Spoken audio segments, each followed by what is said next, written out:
في موضوع صاير ترند قوي في الوطن العربي، مو بس في الخليج، في الوطن العربي. وانا بين فترة وفترة اجيب لكم من الامور اللي قاعدة تصير ترند علشان كلنا نطلع بدروس مستفادة. خصوصا هذا الموضوع اللي بقوله لكم درس قوي للرجل وللمرأة، وخصوصا المشاهير اللي سالكين هذا الدرب.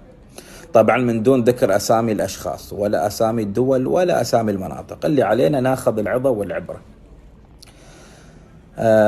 احدى المشهورات في الخليج العربي مع زوجها سايرين لأحد الشوارع اللي فيها المهرجانات والكرنفالات.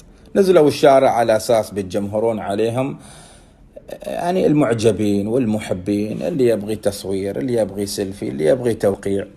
لكن اللي صار عكس المتوقع، اللي صار كمية تحرش، كمية تنمر، شيء مو طبيعي. تعرف لو شخص وقال لي عن الأحداث اللي صارت، والله إني ما راح أصدق. لكن شفت صوت وصورة، المقاطع منتشرة في كل مكان، في اليوتيوب، في تيك توك، وأغلب الحسابات اللي قاعدة تنقل كل شيء يصير ترند بالتفصيل.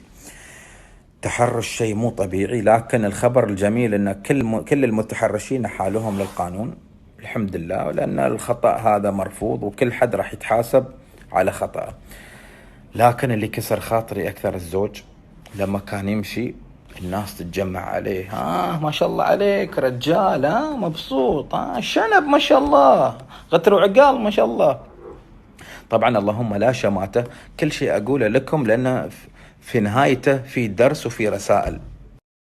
القانون بياخذ مجراه ضد كل متحرش وكل من أساء، لكن خلونا نتكلم دينيا مجتمعيا وعادات وتقاليد. هذه نهاية كل من يسلك هذا الدرب، اللي يتنازل عن الله يستر على الجميع، لكن هذه النهاية. ترى في العالم الافتراضي غير عن العالم الواقعي. العالم الافتراضي أنت خلف الشاشة وتعليقات على هواك، تحذف وتحط اللي تباه وعلى كيفك، لكن في الشارع ما حد راح يجاملك، والكلمة ما راح تقدر تحذفها، بتيك مثل الطلقة. ودائما وفي الأغلب اللي يكفت في الشارع هذا هو الحقيقي. إذا قالك أنت كذا، هو فعلا يعني نعتك باللي يشوفه فيك. أنت كذا فعلا نظرة الشارع، عكس العالم الافتراضي اللي كله كذب وخداع ونفاق ودجل ومجاملات. اللي صار لهذه المشهورة ترى صار في وايد من المشاهير في الخليج.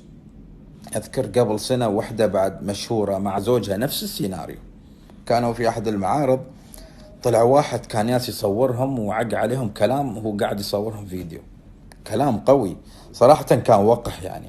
صح انها هي رضت انها تطلع بهاي الطريقة وزوجها راضي وقاعد يمشي وياها وكان بطل من ابطال هوليوود، لكن ما حد اعطاك الحق وسمح لك انك تسيء للناس وتصور. هاي نظرة المجتمع لهذه الفئة من المشاهير، رضوا على انفسهم. وهذه دروس للناس اللي قاعدة تركض ورا الشهرة بغض النظر عن الدين والعادات والتقاليد. في ناس حاطين في بالهم الهدف الشهرة، ما يقول والله الدين، ما يقول عادات، ما يقول تقاليد، ما يقول أهلي. هذه النهاية، والله يستر على الجميع.